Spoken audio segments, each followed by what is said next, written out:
Senhor Presidente, senhoras e senhores deputados, os acontecimentos recentes na Venezuela são de incontornável abordagem, mais uma vez aqui nesta que é também a Casa da Democracia da Madeira.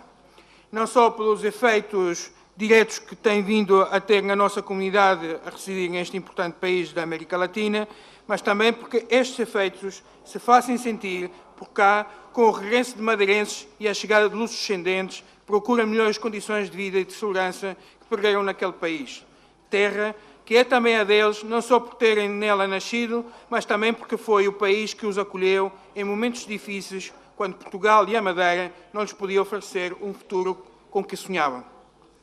Sabemos que muitos destes conterrâneos chegam à região com o desejo de um dia regressar e reaver as vidas que suspenderam e tudo o que construíram com o suor do seu trabalho e que agora tiveram de deixar. Chegam também acreditando poderem ser úteis ao desenvolvimento da Madeira, disponibilizando a sua força de trabalho e investindo as poupanças disponíveis. Pretendem trabalhar e produzir riqueza ao lado de quem já cá reside ou nunca sentiu a necessidade de emigrar, procurando assim integrar-se. Não pretendem ser um fardo ao custo social, pois sempre aprenderam na vida que sem trabalho não há futuro, não há prosperidade.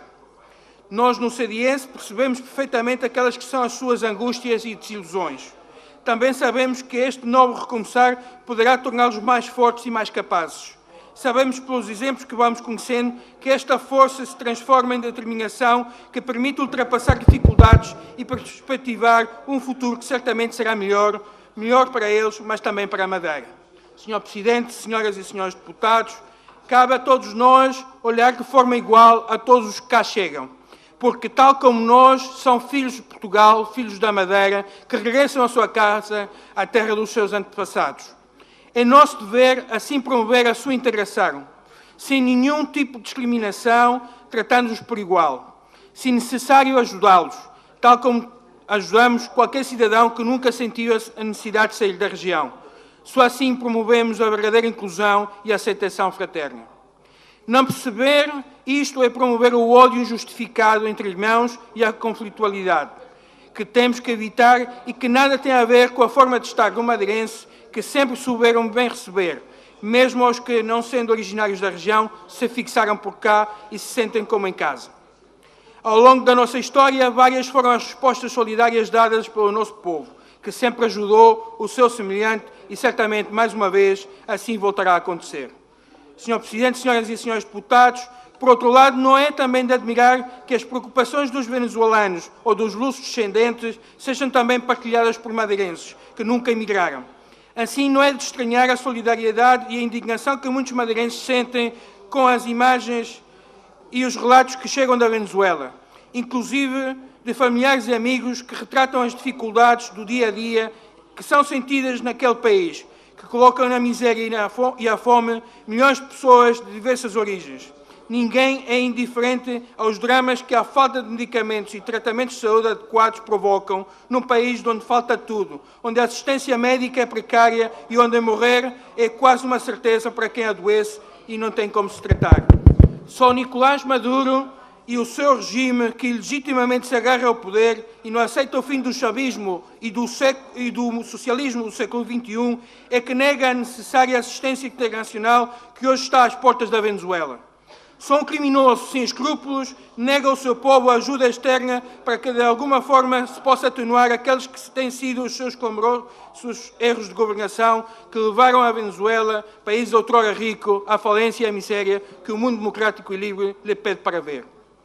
Por cá, os madeirenses, tal como os lusos venezuelanos, não conseguem, na sua esmagadora maioria, perceber como existe ainda quem defenda um regime que há muito deixou de ser democrata e que ameaça, inclusive, aos portugueses. A maioria dos madeirenses não compreende nem aceitam os argumentos remidos pelo Partido Comunista Português para ainda apoiar um regime que prende, tortura e mata para se perpetuar no poder, violando os mais elementares direitos humanos e políticos que só em democracia e em liberdade existem. Não se compreende um apoio cego para com quem não permite que ao povo chegue ajuda humanitária e onde nem sequer o direito à manifestação se aceita. Só por cegueira política é que se explica tamanha barbaridade. Os madeirenses também viram com enorme perplexidade o que aconteceu recentemente na Assembleia da República, onde, ao lado do PCP e do PEB, o Bloco de Esquerda se juntou para votar contra 2 votos que condenavam a violência e a morte de manifestantes na Venezuela. País que, como se sabe, tem mais de 950 presos políticos e onde o regime já executou cerca de 1.200 pessoas. Tal posicionamento político não só surge às mãos de quem não é capaz de condenar estes atos, mas porque, embora agora se afirmem distantes deste socialismo que outrora apoiaram, este ato demonstra que, acima dos valores mais elementares da humanidade, se sobrepõem outros valores de cariz ideológico que não são aceitáveis e que, por via disto, também merecem a nossa condenação e repulsa. Por muito que se justifiquem, os madeirenses e, em particular, os luso-madeirenses, não aceitam nem compreendem estes seus argumentos, pois as evidências e a realidade ultrapassam a retórica mirabolante e sem conteúdo que ensaiam sobre ataques supostamente engendrados por imperialistas ou por extremistas de direita visando a Venezuela e o regime instalado, que sabemos é o único responsável por tudo o que a Venezuela hoje vive e que, na verdade, pretende apenas sugar os seus recursos para enriquecimento ilícito de alguns. No tocante ao CDS, continuaremos a estar ao lado certo da história e ao lado das pessoas, da democracia e da liberdade, sem nenhum preconceito ideológico.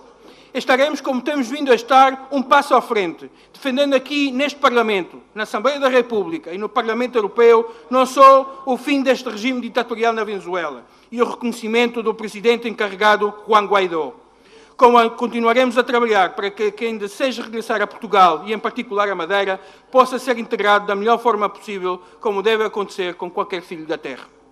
O CDS continuará a acompanhar todos os esforços que estão a ser efetuados pela comunidade internacional, em conjunto com a Assembleia Nacional da Venezuela, que permitam que este país rapidamente possa, em eleições livres, reencontrar o caminho da democracia e da prosperidade. Caminho este que desejamos ponha um fim a um período negro da sua história. Aos portugueses e, em particular, aos madeirenses, reafirmamos o nosso compromisso com a democracia, garantindo-lhes que podem contar com o CDS para evitar que regimes desta natureza se venham a instalar no país e na região. Com o CDS, as utopias que levam à fome, à exclusão, à miséria e à marginalidade não terão lugar. Com o CDS forte, não existirá por cá nenhum socialismo no século XXI. Já termino, Sr. Presidente. Ou outro que, com promessas duvidosas e facilitismos ruinosos, coloquem em causa o nosso futuro coletivo. Podem contar com isso. Muito obrigado.